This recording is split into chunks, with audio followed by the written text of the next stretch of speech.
Assalamualaikum warahmatullahi wabarakatuh.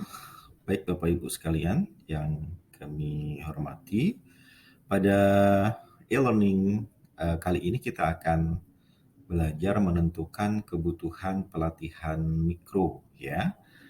Semoga Bapak Ibu sekalian masih semangat dalam mengikuti materi ini dan kita akan belajar bersama-sama apa saja yang kita lakukan dalam menentukan kebutuhan pelatihan mikro. E-learning ini dibuat dalam rangka tugas untuk sertifikasi senior trainer UKM level 5 dari kampus UKM. Nah, berikut ini beberapa hal yang nanti akan kita lakukan dalam menentukan kebutuhan pelatihan mikro ya. Yang pertama, mengidentifikasi peran dan fungsi tiap jabatan di organisasi. Kemudian yang kedua, menetapkan kinerja tiap jabatan di dalam organisasi. Selanjutnya, merumuskan kebutuhan pelatihan di tiap jabatan dan akhirnya menetapkan kebutuhan pelatihan pada tingkat organisasi. Nah, mari kita bahas satu persatu langkah-langkah cara kita menentukan kebutuhan pelatihan mikro. Ya. Yang pertama, mengidentifikasi peran dan fungsi tiap jabatan di dalam organisasi. Nah, apa saja yang kita lakukan di sini ya? Yang pertama, jabatan-jabatan di dalam sebuah organisasi kita identifikasi ya. Dan kemudian selanjutnya adalah peran dan fungsi tiap jabatan dalam organisasi diidentifikasi juga, sehingga dalam hal ini kita akan memperoleh informasi kompetensi apa yang ada di dalam tiap jabatan ya.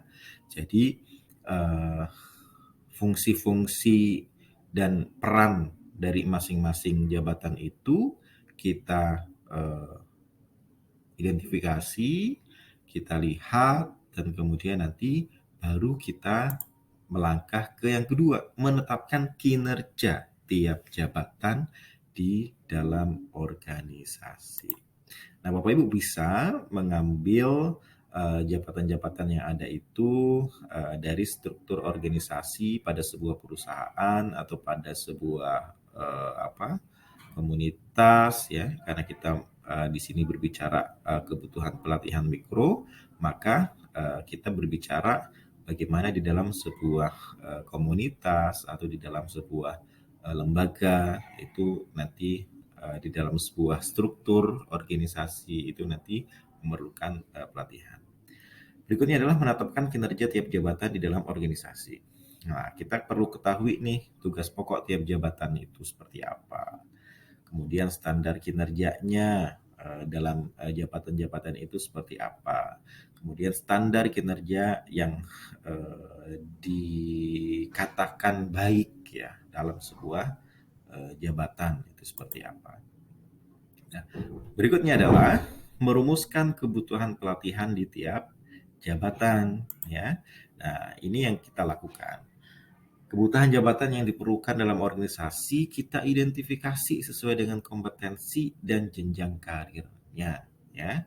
Asal sumber daya yang akan digunakan. Jadi kita bisa menentukan dalam jabatan-jabatan tertentu itu backgroundnya apa gitu ya. Misalkan lulus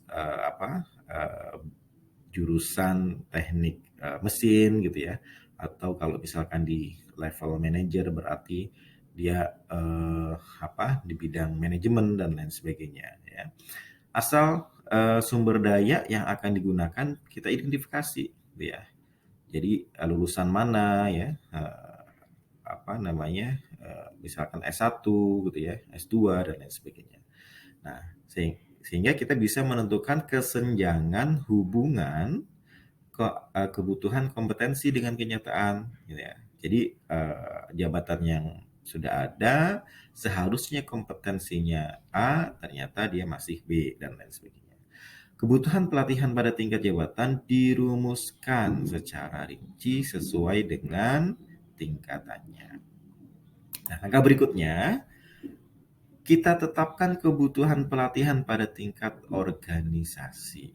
Ya, nah, pada organisasi itu apa saja? Kebutuhan jabatan dikelompokkan berdasarkan kelompok jabatan, dan kemudian kebutuhan pelatihan pada tingkat organisasi ditetapkan sesuai dengan prosedurnya. Nah, demikian untuk menentukan kebutuhan pelatihan mikro ya pada sebuah lembaga atau komunitas gitu ya, atau pada organisasi. Nah, berikutnya kita akan menentukan kebutuhan pelatihan individu. Apa saja yang akan kita perlu lakukan dalam menentukan kebutuhan pelatihan individu? Yang pertama adalah menentukan kompetensi individu, ya. Dia jabatannya apa, pekerjaannya apa, kita tentukan kompetensinya seperti apa. Kemudian yang kedua, membandingkan kompetensi yang dimiliki oleh individu, dan ketiga, merumuskan kebutuhan pelatihan untuk individu. Ya. Nah, di sini yang kita kerjakan, kita identifikasi ya tugas dan fungsi jabatannya, ya tugasnya apa, jabatannya apa, sehingga kemudian kita bisa melihat standar kompetensi yang diperlukan untuk mendukung tugas dan fungsi jabatan berdasarkan pemetaan yang telah dibuat. Kemudian yang kedua, kita bandingkan kompetensi yang dimiliki pada individu tersebut dengan kompetensi yang seharusnya. Ya. Jenis kompetensi yang dimiliki individu diidentifikasi sesuai dengan aktualnya. Ya, bagaimana kondisi aktualnya diidentifikasi, dan bagaimana yang seharusnya dimiliki oleh individu. Ya, kompetensi yang dimiliki oleh individu dan kompetensi yang dibutuhkan oleh pekerjaan dibandingkan. Jadi di sini nanti ada gap, di mana kekurangannya kompetensi yang harus dipenuhi, sehingga akhirnya kita bisa merumuskan kebutuhan pelatihan untuk individu. Nah, di sini tadi gap ya, kesenjangan kompetensi antara apa namanya, realita ya, antara yang aktual dengan yang seharusnya diperlukan, itu nanti dirumuskan. Kebutuhan pelatihan untuk individu diidentifikasi berdasarkan kebutuhan kompetensi jabatan. Kebutuhan pelatihan individu yang terkait dengan pekerjaannya kita rumuskan. Baik, demikian Bapak Ibu, bagaimana cara kita merumuskan ya pelatihan untuk individu.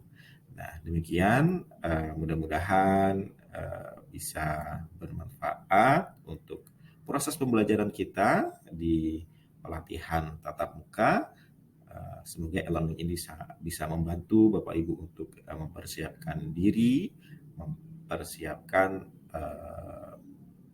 kebutuhan pelatihan mikro dan kebutuhan pelatihan individu. Terima kasih. Assalamualaikum warahmatullahi wabarakatuh.